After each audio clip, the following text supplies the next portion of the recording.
En participant au défi leadership, les femmes viennent réfléchir à qui elles sont.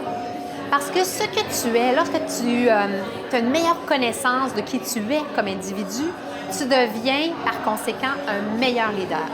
Donc, en connaissant ses forces, en connaissant ses angles morts, on peut s'appuyer sur un socle. Et ce socle-là nous permet de mieux réagir, de mieux réfléchir, de mieux se projeter lorsqu'on est dans la tourmente.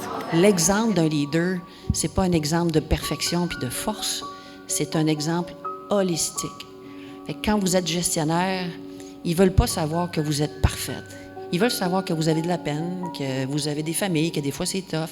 Ils veulent savoir que vous avez des idées, ils veulent savoir qu'ils peuvent vous écouter. C'est ça qu'ils veulent. Ils veulent quelqu'un d'authentique.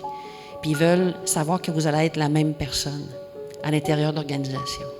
Moi, personnellement, je valorise énormément l'authenticité dans le leadership. Donc, ce que ça me permet, c'est d'être authentique avec moi-même, d'être en cohérence avec ce qui est important pour moi, avec qui je suis, mais d'être authentique avec les autres dans mon entourage, avec mon équipe, avec mes collègues, avec mon patron.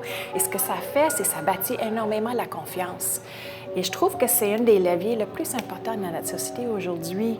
Et c'est ça, je trouve, qui donne un peu plus d'essence à notre travail aussi. Si je crois dans mon leader, si je crois dans mon équipe. Donc, l'authenticité, pour moi, est super critique. On entend souvent cette difficulté à bien assumer son leadership, à bien assumer sa couleur. Donc, qu'est-ce qui nous caractérise? C'est quoi notre force?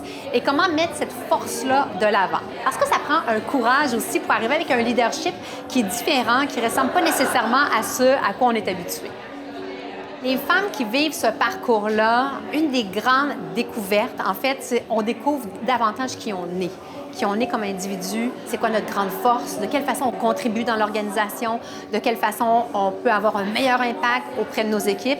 Et cette découverte-là fait en sorte qu'on joue notre rôle de leader avec beaucoup plus de sérénité.